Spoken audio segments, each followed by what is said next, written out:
properti dikenal bisa cuan besar gitu ya dalam hal investasi, tetapi kita harus jeli juga bahwa secara karakteristik in overall situation sebetulnya properti itu bisa dikatakan tidak liquid ya. Masih banyak instrumen yang lebih liquid lainnya pastinya kalau kita compare Mhm. dengan berbagai instrumen lainnya. Tapi ada momen-momen di mana properti itu bisa menjadi liquid. Jadi menurut saya sih kalau bicara liquid itu lebih kepada momennya harus tepat gitu, momennya tepat, beli produk yang tepat, dan maka itu akan bisa menjadi lebih liquid gitu. Nah, salah satunya ketika property rising pastinya ya, Mhm. ketika properti yang tadi pakai istilah ngegas nih gitu ya, Iya. properti mulai ngegas. Nah, sebenarnya di momen-momen seperti ini, properti menuju peak season, nah itu biasanya momen-momen di mana properti itu menjadi lebih liquid daripada di season yang lain gitu. Gitu sih.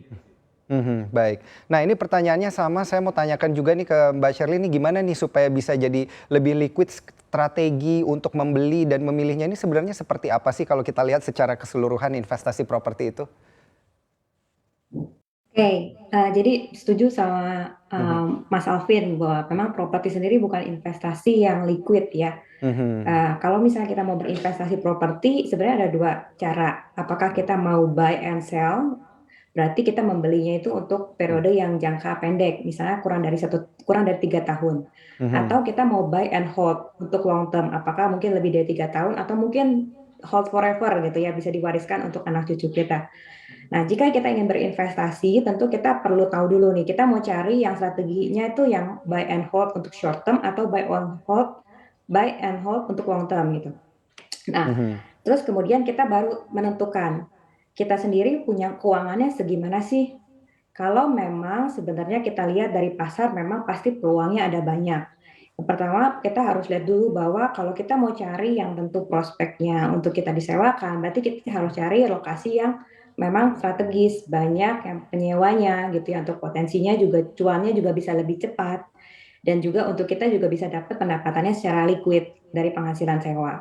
Tapi kalau kita mau strateginya buy and sell untuk short term, berarti kita perlu cari yang mungkin lokasinya strategis tadi untuk yang TOD atau yang properti yang lokasinya di Sunrise, di mana kita bisa jual dalam waktu yang cepat.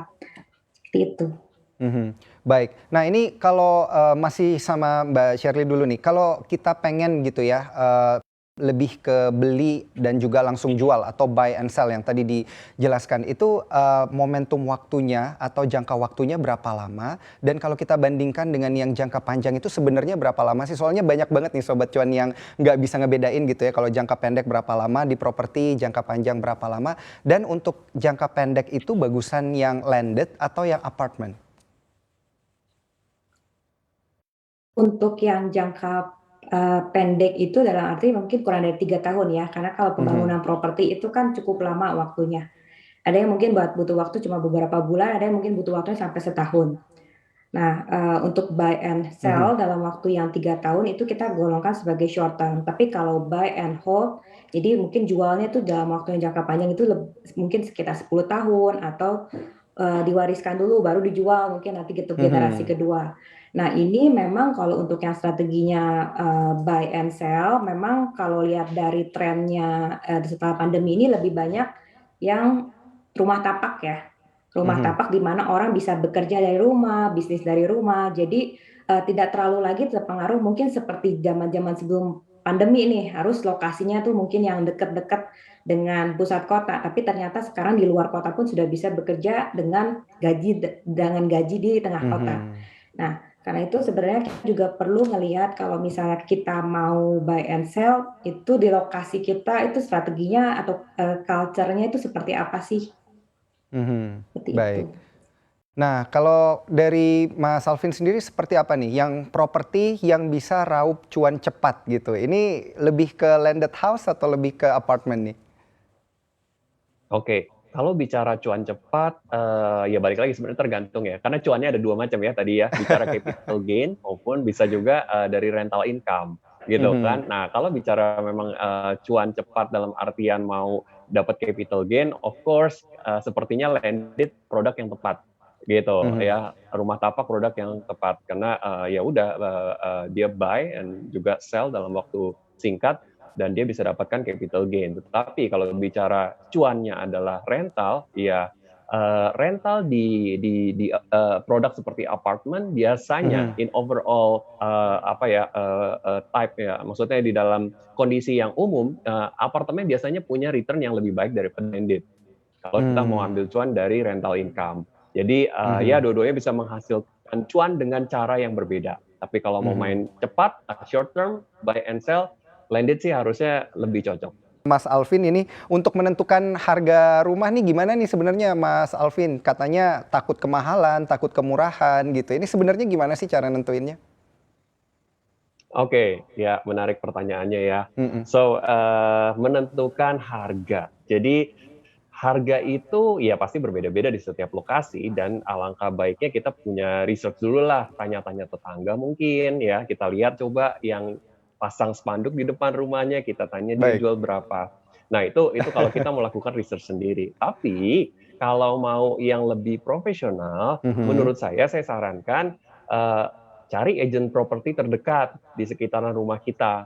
Kita hubungin mereka, suruh mereka survei, dan biar mereka bantu kasih rekomendasi harga yang masuk akal seperti apa. Nah, mereka Mhm. biasanya punya data yang lebih valid karena mereka kan Mhm. memang agent properti ya, jadi tahu harga pasarannya yang masuk akal. Orang kan kalau pasang iklan boleh sah-sah aja dia mau jual mahal, Mhm. tapi kan pertanyaannya terjual apa tidak? Ya, tapi kalau kita udah nanya ke profesional seperti agent properti, mereka lebih paham, oh harga sekian yang bisa terjual gitu loh. Harga sekian ya boleh-boleh aja pasang harga tinggi, tapi ya belum tentu terjual. Nah, mereka bisa kasih advice semacam itu di harga yang pas seperti apa. Jadi saya sarankan itu, dan kalau mau lebih cepat terjual lagi, monggo silakan hubungi beberapa agent-agent Mhm. properti di sekitar rumah kita. Jadi lebih banyak yang ngebantu kita untuk masarin rumah. Gitu sih. Mhm. Baik, ini supaya ketahuan nilai wajarnya gitu ya Mas Alvinnya, nggak asal nembak Iya, harga, iya, tapi nantinya malah nggak kejual propertinya. Menarik sekali ini, bisa dicatat oleh Sobat Cuan betul. nih tipsnya ya. Kita beralih ke pertanyaan yang kedua, ini tepat banget kalau kita kasih pertanyaannya ke Mbak Shirley ya. Untuk keluarga baru nih soalnya Mbak Shirley, saat pandemi lebih baik ngontrak dulu atau langsung beli rumah nih? Oke, ini juga pertanyaannya nih ya, menarik ya. Kalau memang kondisi keuangannya di saat pandemi ini sebenarnya justru, penghasilan kita bisa meningkat, keuangan kita, malah jadi lebih baik ya, investasi meningkat, tabungan meningkat, artinya kita punya dana lebih besar, sebenarnya justru ini time to buy. Karena beberapa, rumah atau properti itu mengalami under value, bahkan juga ada stimulus dari pemerintah ya. Terus juga, untuk penurunan tingkat suku bunga juga masih rendah, kita bisa manfaatkan peluang ini untuk membeli properti. Tapi jika memang saat ini dengan adanya pandemi ini justru kayak ekonomi kita justru malah menurun, keuangan kita lagi struggle Mhm. nih, nah ini boleh mungkin sementara kita sewa dulu. Mhm. Sambil pada saat bersama kita mulai mengumpulkan lagi untuk kita bisa DP, mungkin butuh waktu 2 tahun, 3 tahun. Tapi kalau untuk yang sudah berkeluarga, memang ada baiknya mempersiapkan diri untuk punya rumah sendiri. Karena kalau kita Mhm. terus-terusan menyewa, kan kita juga ada banyak faktor ya, bisa jadi pemiliknya nggak mau menyewakan lagi, atau kita akan, tergantung pada harga sewa dari yang, ditawarkan oleh pemilik. Karena itu lebih baik untuk jangka panjang memang memiliki rumah sendiri, namun jika saat ini memang kondisinya nggak memungkinkan, kita sewa Jangan dulu. lupa untuk install aplikasi CNBC Indonesia di App Store dan juga di Play Store untuk terus mengikuti informasi dan berita terkini terkait ekonomi dan juga bisnis.